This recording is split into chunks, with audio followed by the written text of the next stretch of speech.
बड़प्पन की बातें हैं। राजनीति में भी इतना बड़प्पन किसी में हो सकता है, किसी पार्टी में, किसी व्यक्ति में जो दुनिया का इतना बड़ा राजनीतिक व्यक्तित्व हो, तो नरेंद्र मोदी जी ने आज वो एक एग्जाम्पल दिया है। लोग कहते थे कि हम जोड़ तोड़ करेगी भाजपा। यहां तो नरेंद्र मोदी जी ने हिमाचल को भी कहा, दिल्ली को भी कहा कि हमारा केंद्र से जितना सहयोग है हम आपको करते रहेंगे। तो ये बहुत बड़प्पन की बातें हैं उस समय, जबकि हम लोग ऐतिहासिक मोड़ पे हैं। इतिहास बने हैं, दो इतिहास बने हैं।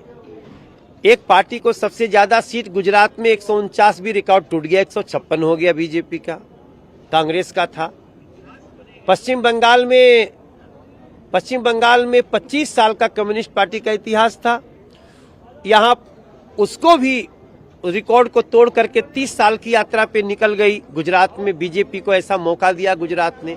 और आप सोचिए, जो लोग नरेंद्र मोदी जी को औकात बताने गए थे, जो लोग नरेंद्र मोदी जी की माता जी का अपमान किए थे, फिर भी वो कह रहे हैं हम सबको कि नहीं, सहनशीलता बढ़ानी है, समझदारी बढ़ानी है।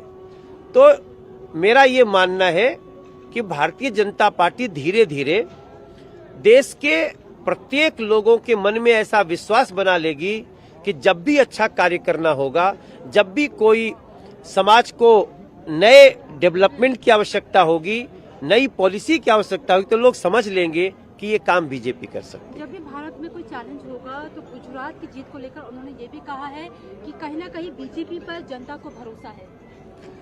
देखिए, भरोसा का तो ऐसा रिकॉर्ड बन गया, और मैं समझता हूं ये जो बीजेपी में भरोसा गुजरात ने दिखाया, अगर ये पहले से पता होता तो हो सकता है कि और भी जगह का रिजल्ट कुछ और होता। लेकिन हम तो लगातार कार्य करने में विश्वास करते हैं। नरेंद्र मोदी जी ने भी हम सभी बीजेपी कार्यकर्ताओं को यही कहा कि जुल्म बहुत होंगे, सहनशीलता बढ़ाओ। वो लोग और उनकी साजिशें बहुत बढ़ेंगी, लेकिन हमें साजिश नहीं करना है। हमें देश के युवाओं को ध्यान में रखते हुए आज फिर से उन्होंने इस बात को कहा कि देश के युवाओं को हम एक ऐसी बागडोर दे करके जाएंगे जिसको हमारे युवा अभी एक लंबे यात्रा पे भारत को स्वर्णिम बनाने में लगे रहेंगे। बहुत बड़ी बातें हैं।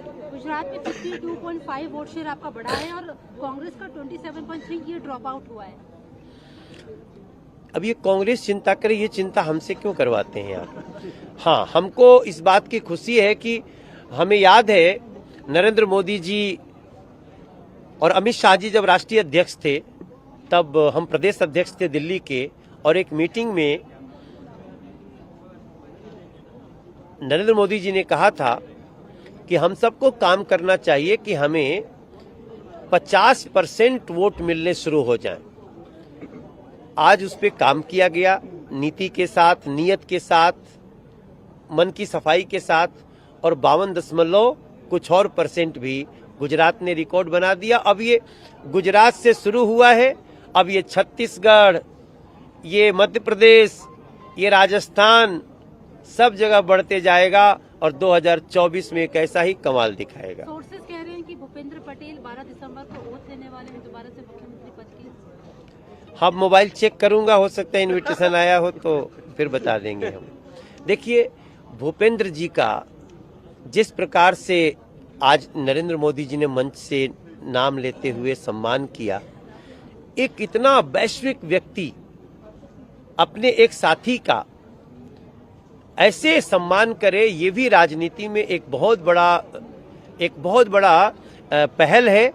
और हम बीजेपी के लोग भी और बाकी दूसरे लोगों को भी ध्यान में रखना ही चाहिए। एक आखिरी सवाल है कि खड़गे जी बोल रहे हैं कि जो हार जीत हुई है इसका क्रेडिट नहीं लेना है। In a democracy wins and losses happen, it's a ideology fight, एक विचारधारा की फाइट है। तो इसमें कोई हार या जीत का कोई जो एजेंडा है, जो क्रेडिट है, वो नहीं ले रहा है। नहीं, वो खड़गे जी जो भी कहेंगे वो अपनी पार्टी के लिए, अपने पार्टी के स्तर पे कहेंगे, हमें उसमें कुछ नहीं कहना है। निश्चित रूप से जिस दिन लोकतंत्र को और लोकतंत्र के प्रति ईमानदारी से जिम्मेदारी को कांग्रेस समझ गई, तो मैं समझता हूं कि उनको और बहुत सारी जगह पे जो चोटें लग रही हैं वो ठीक होने लगे। तो वही कह रहे हैं कि विचारधाराओं की फाइट है बस ये। विचारधारा तो है ही है, इसमें कोई दो राय नहीं है। अब विचारधारा, एक की विचारधारा राहुल गांधी जी दिखाई रहे हैं और दूसरा आप भारतीय जनता पार्टी की विचारधारा है ही है। हिमाचल को लेकर कुछ कहेंगे? अब हमारे मोदी जी ने ही सब कुछ कह दिया है कि हम हिमाचल के लोगों को भी, हिमाचल की सरकार को भी ऐसी अच्छी तरह से सहायता करेंगे। लेकिन मेरा मानना है कि हिमाचल में बहुत कम परसेंटेज, 0.9% से हम पीछे रहे हैं। फिर भी अब मन में तो एक कचोट है, लेकिन फिर भी हिमाचल ने जितना प्यार दिया उसके लिए